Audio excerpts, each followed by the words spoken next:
Okay, yeah, we're good.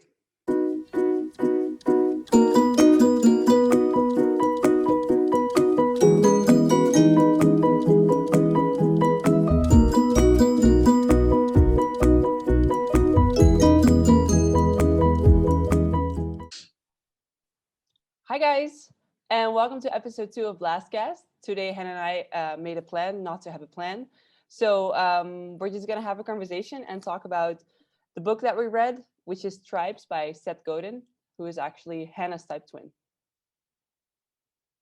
Yeah, so Seth and I's type, as well as Dave Powers, all of our types are MF, NIFI, sleep, blast, play, consume, last. So we're INTJ jumpers.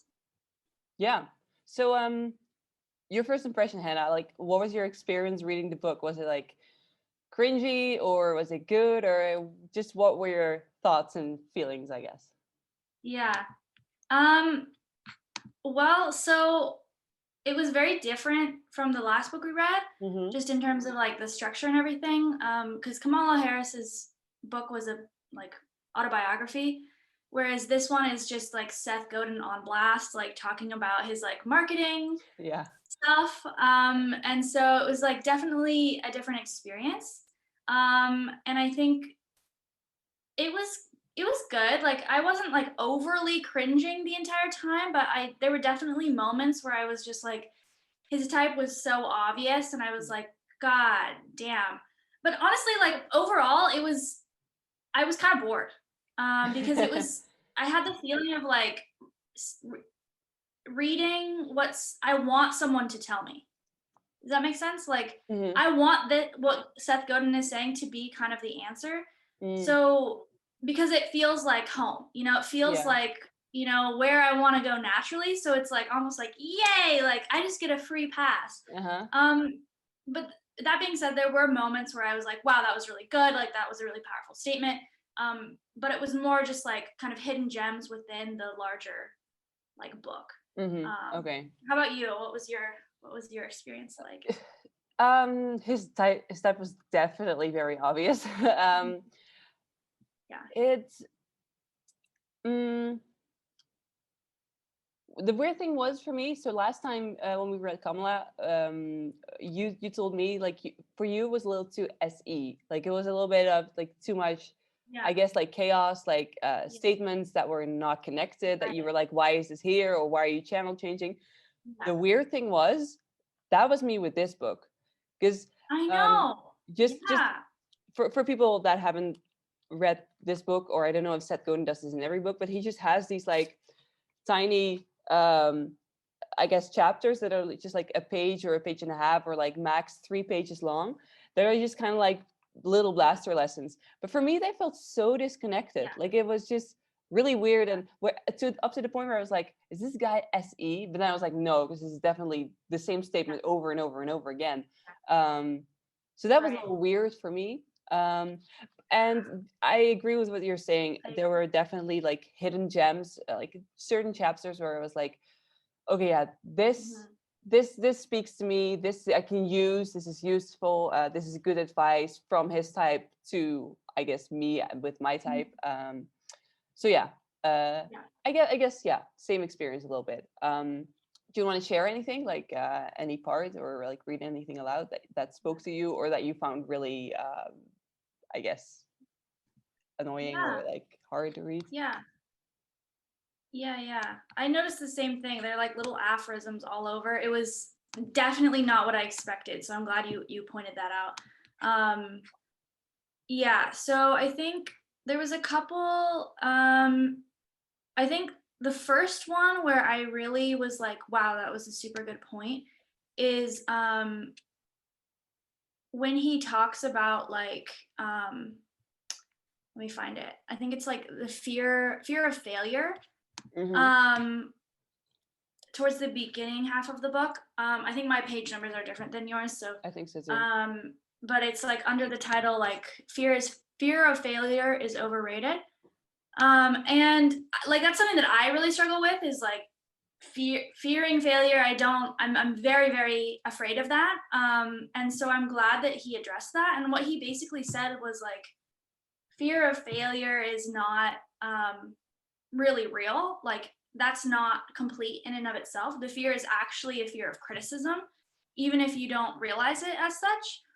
And I thought that that was just a really great point, and something that I definitely want to like consider more and reflect on. I actually marked the same chapter, like the same fear of failure is overrated. Yeah. And I have it here, so I can read it. Please. So the thing, the part in this chapter that spoke to me at least, was just where he kind of makes a list, and he says, so the challenge as you contemplate your next opportunity to be boring or remarkable is to answer these two questions. One, if I get criticized for this, will I suffer any measurable impact? Will I lose my job, get hit upside the head with a softball bat, or lose important friendships? If the only side effect of criticism is that you will feel bad about the criticism, then you have to compare that bad feeling with the benefits you'll get from actually doing something worth doing. Being remarkable is exciting, fun, profitable, and great for your career. Feeling bad wears off. And then once you've compared the bad feeling and the benefits, you've sold yourself on taking the remarkable path. Answer this one. 2, how can I create something that critics will criticize?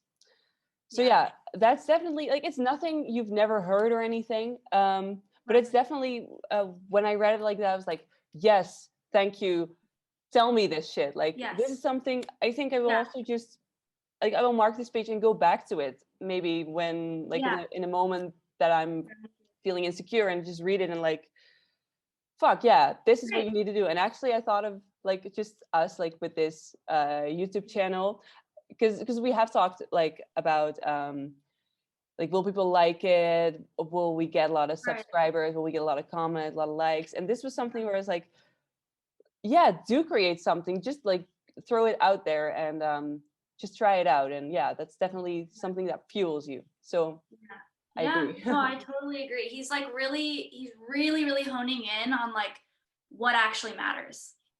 Through all the bullshit, like, this is what's important. Like, is there any actual downsides? And like, what can be gained from criticism? You know, I think, so I agree. I'm glad you also liked that part of it. The other part, okay, it's the part about curiosity on pages 41 and 42. So basically he's just talking about the importance of being curious, and how like curious people are the ones who kind of win in the long run. And he said, I just thought that this was really beautifully written, and just a good point. It's like towards the bottom of that kind of aphorism, I guess. He says, in regards to curiosity, I don't think it's a matter of saying a magic word, boom, and then suddenly something happens and you're curious. It's more about a 5 or 10 or 15-year process where you start finding your voice, and finally you begin to realize that the safest thing that you can do feels risky, and the riskiest thing you can do is play it safe. Once recognized, the quiet yet persistent voice of curiosity doesn't go away, ever. And perhaps it's such curiosity that will lead us to distinguish our own greatness from the mediocrity that stares us in the face. What we're seeing is that fundamentalism really has nothing to do with religion, and everything to do with an outlook, regardless of what your religion is. So, I just think that, like, I mean, obviously you can take type into this and say, okay, like demon OE, demon play, demon consume, like he's learning how to be curious and ask questions, but I think that's part of it.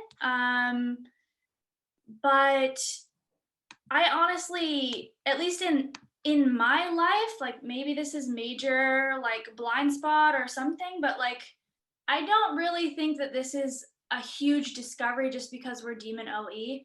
And for my type, like I'll just share like a more personal story, but I started a new job fairly recently, working at this restaurant, and I was like a hostess, and now I'm a server. And so when I was like preparing to like get that promotion, and you have to take this like test that like has to do with just, you know, the workings of the restaurant, like, do you know enough to answer customers' questions? Do you know enough about like the restaurant's principles, policy, mission, whatever. I was talking to some of the sushi chefs and they were like, Hannah, like, you're going to be fine. Like, you ask enough questions. You like bug us by like asking like about all of the like, you know, fish in the restaurant, like what kind of this fish is this, like blah, blah, blah, blah. Like, you're going to be fine. You don't have to worry, you know? And I was like, oh, what? Like, that's very weird. You know, I didn't realize that that was like uncommon or whatever, but like, we're getting the OE through play, because that's the only way we're getting information in is through play. You know, Yeah. we're not really going out and consuming. So yeah, I could also definitely see in this book kind of how he was using his NI and his desire to keep innovating and like keep reaching the next NI goal, to kind of also broaden his spectrum a little bit, right? Like to get there, in order to do NI, do some SE. So yeah, using his saviors for good, even though it was very over the top, very NI, like the whole book. No, that's a good story about it, and I guess like valuable lesson. Actually, the part that you just read, that whole chapter, I made like a note saying like weird chapter, because I just felt like a little of like weird energy, and like it was very NF, the description. Even in what you just read, it was very like I can't point to that. What is that, you know? Oh, really? Yeah, so that's funny. That just kind of made me have a weird sensation or something. But yeah. Yeah, I guess that's kind of a good point. It was like, to I guess shine another light on the book, and also I've seen this in your type a little bit. This guy hates SI. This guy is like, no. Did you get that as well? Oh yeah, it's all like shitting on the status quo and the people who are enforcing the status quo, and like like he has this thing about managers, and I think this is like a stereotypical like ESTJ, ISTJ kind of thing, right? Like they're managing the actual steps and like repeating them over and over again and overseeing the process of doing that. And he was like, this is what managers do. You don't want to be a manager. And I'm like, like, whoa, wait here. Like, these are people that have built up the world to a certain extent. How do you find it to read that? I noticed that as well. He like seems to have kind of this, and it's, to me, what was sort of weird is that he's the whole book is like kind of like the message that I got, at least, was like, in order to like avoid the, you know, chaos of getting stuck without like being ahead of the curve, basically, and having to like catch up to this like insanely changing world that's turning tech and like blah blah blah, like how do you keep up with this chaos? Well, it's to stay ahead of it and like lead it. That was kind of the message. So it's kind of just interesting that like I can still see the fear of the OE, even though he's sort of like picking on the SI and saying like, you guys are the problem. It's like the fear is the same, you know. It's just like, the reaction that we have is just totally opposite and conflicting. Well, that is true. Like SI is managing, I guess, SE chaos by organizing the S, and NI is just ignoring it and leading ahead. I can see what you mean. That's an interesting point. I didn't see it like that, but now I do. And you said it like that. I was just like, it was a little much for me, and just like so much hatred of the SI. It's a lot. I mean, I think it's hard.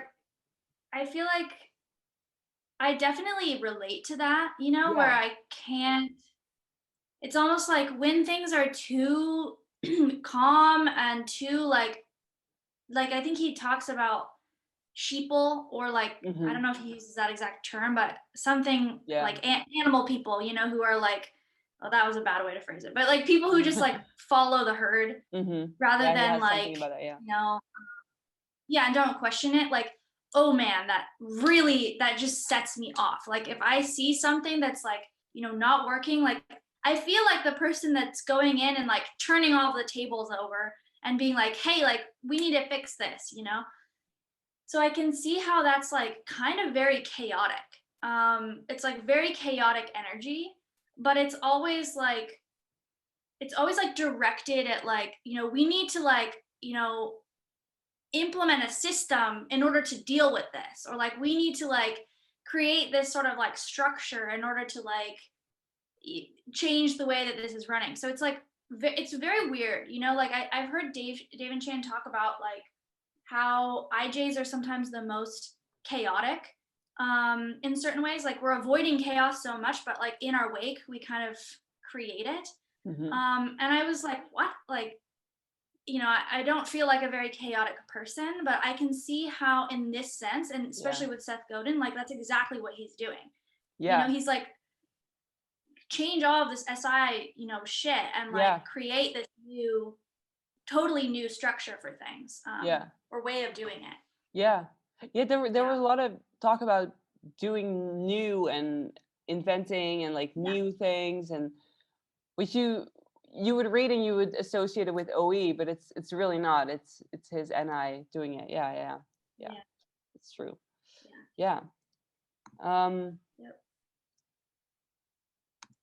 I'm not sure I have much more on it. Do you? The only other thing that I really felt like was worth mentioning was like how he kind of deals with the tribe and how he deals with like people who have different opinions on what he should do, and this book is about like how to lead essentially, and so that's sort of the context that he's bringing this up in. And so he talks about like Ronald Reagan as an example, and how like part of why Ronald Reagan was successful is that he would go to town halls or whatever, insert whatever century, I don't know, the meetings, and he would like go and he would like listen to all the people, and he would consider what they had to say and make them feel heard, and then make a decision that wasn't necessarily in line with what the people had said. It was like true to what he thought he should do. And so I thought this was a really good kind of balance of like, you need to be considerate, you need to take in the DE, you need to like listen to everyone, but at the end of the day, like you cannot satisfy everyone and all of the opinions that they're throwing at you. So you need to take a stand about like, what do you believe? What do you think is the right course of action, and stay true to that. And I feel like that's, Steve Jobs, like 100% did the same exact thing with Apple, like if you watch the class, like that's like one of the main reasons why they typed him, NIFI. And Dave too, like he gets a lot of like kind of slack from the OP community of like, you should do this differently, you should do that differently, blah, blah, blah, blah. And like, I think a lot of people, feel like he's not listening, and maybe he's not, I don't know anything about that, but like, he's very willing to just say like, I made a decision about how I'm going to run this, and he's going to do that. And I guess I see that as kind of like the double deciding there, DE and the DI. That's definitely such a valuable lesson. For like my type. And it's hard. I mean, it's hard for all of us though too. That's I think what people don't realize. Like just because I'm a DI, like I'm double activated TE. Like in a lot of ways, I feel like my DI sometimes comes out as a demon. My FI, like sometimes it's a savior for sure. I can see it, but it's like it's not always presented that way with when the consume is last. So I think like that is a struggle for my type. Like knowing. I'm very conscious of when I'm going against the tribe, and it's not a good feeling. I don't think it's ever a good feeling for anyone, but like we have to figure out how we like, juggle those two balls. The savior, I guess, is you feel obligated to go against it if you like, after all consideration, think that is the right thing. Yeah. I almost have nothing to add. Like, that is the one of the most valuable lessons, like, from this book for me. It's also cool that it's like, he kind of gives a little bit of an ST step-by-step guide, right? Like, listen to everyone, actually listen, consider what they're saying, maybe they're right, but then make your own decision. And that's so much more clear and like practical than you should see both sides of the coin or something, which is really like, how do you then do that? And totally. Totally. Yeah. And I feel like something that so you can use the same thing with double observing. And like, we recently talked about this the other day, because I was like, I can't even see that there's a void that I'm leaving with the SE. Like, I just straight up don't even see it. Like, it doesn't feel like anything's missing. I feel like I'm seeing the entire board, but apparently, like, I am a Cyclops, that's only seeing half of it. And so you said something that was like pretty like helpful, that and Alice as well, like my like pseudo type twin, she's FF NIFI, sleep, consume, play, blast. And we were both just like, how do we do this? And so basically it was just like, how do we marry these two functions? And we realized it's like, how we're able to double decide, like constantly going back and forth and back and forth. It's never static. It's never just like, we made a decision about this person or something. And then there's like, we're not going to go back on it. We're not doing that as double deciders. It's constantly like, and how can we do that as double observing? It's not just like going and swinging into your demon, so you're just like stuck in the sensory, because that happens to me for sure. Where you're just like, God. But it's being able to toggle. Do you see that for you? Like, how does that apply for you? That's definitely what I'm trying to do, right? I definitely feel how I'm with double observing. I'm just always doing it. Like, I always had this NI goal, that I have my one eye on the NI goal, and with the other eye I'm looking at like the SE, like constantly kind of checking, but like, I want to go towards that NI goal, because that's what I'm responsible for. But I'm constantly like, okay, goal, check sensory, okay, no, still going, check, and no, okay, still going, and then check, maybe like adjust the goal like a little bit towards adjusting the goal. That's really good. That's the part about updating your NI to the SE. Right.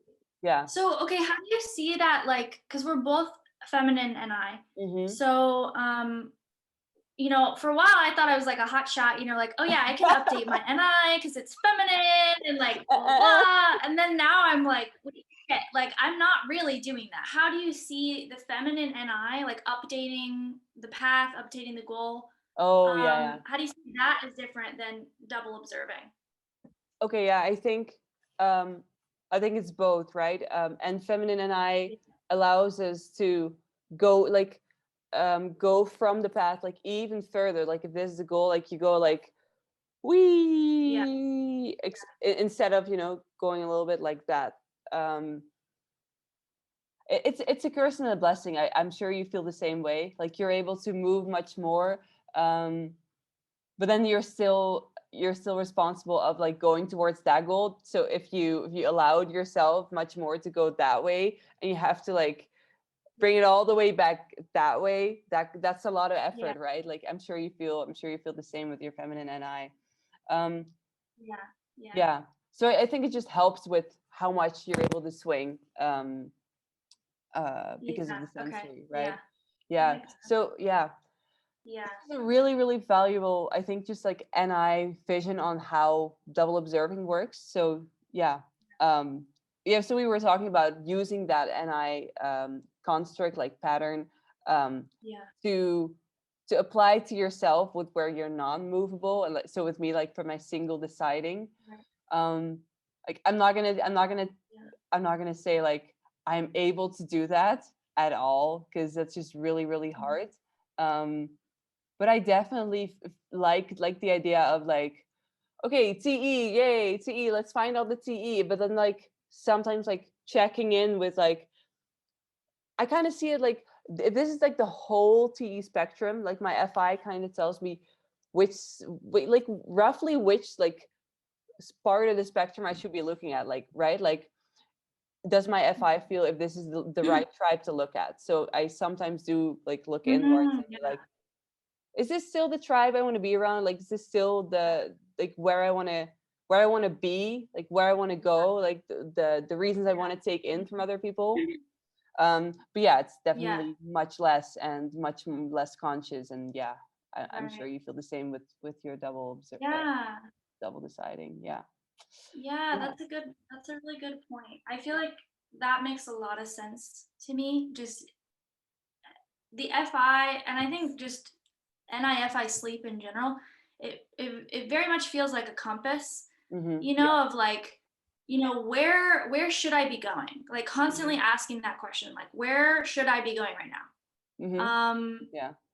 And it's just constantly asking yourself, like mostly it's just me asking myself that question, like where am I going, what am I going to do next, like in terms of like the future, however long in the future though, like it could be the rest of the day, or it could be like, you know, for my career. That's how I see it a lot of the time. It's just like, you know, 10 years from now, like how do I want to feel, like what kind of life do I want, you know? And so I definitely kind of see that, and I feel like just with Seth too, it feels like that's kind of what this book was addressing as well. Like, how should you be dealing with this? And just sort of giving you an overall like direction in which to go. It's not like very helpful because it's there's no like concrete steps. There's no like, I'm not going to tell you how to get to A to B. I'm just going to tell you what B is and where you should be going. I remember Dave described. So I can see. Sorry. Go ahead. Yeah. No, go ahead. So no, Dave, no, I was just gonna keep. Okay. So I remember Dave described an IFI once as like a metal detector. It's kind of like blind and like not looking at anything of ST reality, but just like beep beep beep beep. Okay, I just feel like I have to go that way. You know, like it's just scanning and like beep beep beep beep. Like I don't know what or how or why or what the reasons, but there's something there. Like I would look over there if I were you, right? And that's just that is what this book was trying to let you find, like that inner sense of beep beep beep beep. That's where you need to be going.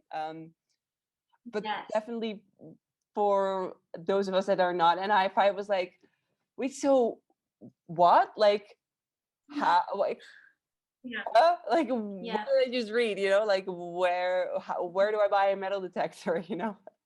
I feel like especially for Demon FI, that would be, I mean, either really helpful at times or like just complete nonsense. You know, like what are you saying to me? Yeah, because he's really just talking about like, if you feel that this is the future, then go for it. And like, I can rely on that. Like I'm allowed to do that. Yeah.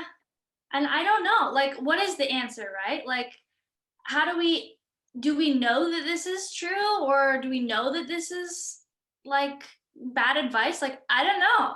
I really don't know, because I think that there have been really great people who have done really great things by following this sort of idea, right? Like Steve Jobs, even Dave, you know, like it's just like you go in a direction and then you channel that like blast play energy, like hyper focus at this like down this one path. It's like it can lead you to greatness, right? But like at the same time, it also feels very risky, because if that's the wrong path for any reason, if it's the wrong time, like, you know, just sensory shit, right? Like you're just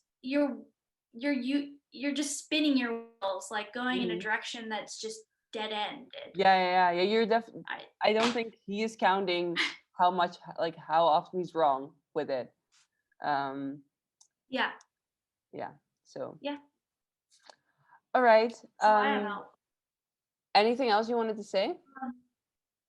Well, I wanted to ask you, like, do you feel like, what do you feel like is, how do I phrase this? Where do you see, like, from talking with me, from book, whatever, or other type twins, like, where do you see, I guess, what have you learned from my type?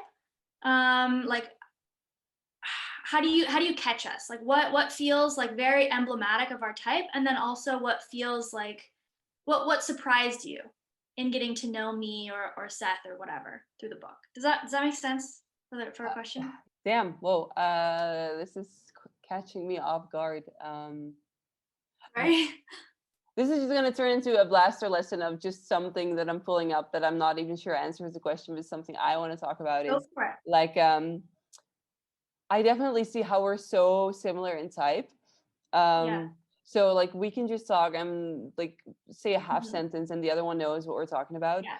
Yeah. But I definitely notice like every single time that so we're talking, you're like blah blah, blah. I'm like yeah blah blah blah blah blah blah, and then at the end it's like you're like so SE right, and I'm like no so FI right, you know, like it's Yeah. always building up and then like reaching another conclusion, like reaching and Yeah. coming to another point, Mhm. and that's so weird to see because I'm like I'm following you, following like Yeah. yes, all very logical, all makes sense to me, Right. and then from that story you got like whoa so fuck like what is how do I understand this and how do I now SE, and I'm like yeah well Yeah. whatever, and then Yeah. and I'm like Yeah. so you have to follow your FI, like whoa. You know, I think yeah we talked about this, so Wow.